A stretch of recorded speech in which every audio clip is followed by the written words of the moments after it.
কিয় আনিছ বিকিবলৈ আনিছো তোৰ দেউতাৰ কণ্ডিশ্যনটো মই জানো সেই বুলিয়ে ঘৰৰ ঈশ্বৰক বজাৰত বিক্ৰী কৰিবলৈ আনিবলৈ তোৰ লাজ নালাগিল লাজ আৰু সন্মান তেওঁলোকৰ কাৰণেহে যাৰ কাইলৈ খাবলৈ আৰু দেউতাকক জীয়াই ৰাখিবলৈ একো চিন্তা নাথাকে যোৱা 2 মাহে দেউতাৰ চোৱা চিতা কৰাত নিজৰ চাকৰিটো হেৰুৱালো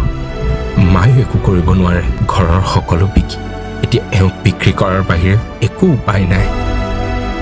এইটো ভগৱানৰ মূল্য নহয় এইটো তোৰ দেউতাৰৰ আৰু ঘৰখন ৰক্ষা কৰিবলৈ সৰু এটা সহায় বুলি ধৰ কাৰণ ভগৱান কেতিয়াও উগ্ৰী নহয় তেওঁ কেৱল নিজৰ স্থানে সলায়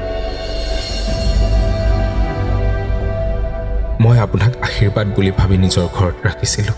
কিন্তু আজি আপোনাকে বিক্ৰী কৰি নিজৰ ঘৰখন যদি ৰক্ষা কৰিব লগা হৈছে তেনেহ'লে ভুল মোৰ নে আপোনাৰ মা ধন দেউতাই উচাটি ফুটি কৰিছে উশাহ ল'ব পৰা নাই মেডিকেল লৈ যাব লাগিব সোনকালে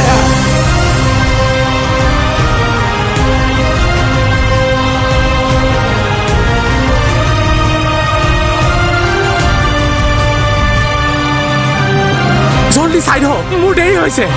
দাদা অলপ ঠেলি দিয়ক না চকাটো বোকাত সোমাই গ'ল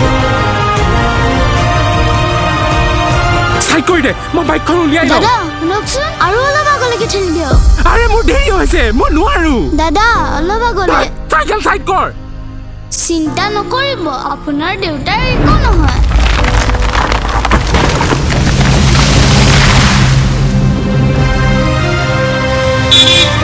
গাত পৰিল নি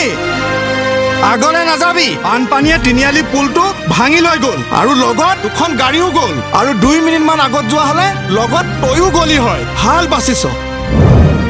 দাদা অলপ ঠেলি দিয়ক না চকাটো বোকাত সোমাই গ'ল আপোনাৰ দেউতাৰ একো নহয় মা ধন ঈশ্বৰৰ মহিমানে কি নাজানো আৰু হঠাৎ তোৰ দেউতা আগৰ দৰে সুস্থ হৈ আহিছে আনকি কথাও পাতিছে এতিয়া খোজ কাঢ়িবও খুজিছে ধন শুনিছ নাই তই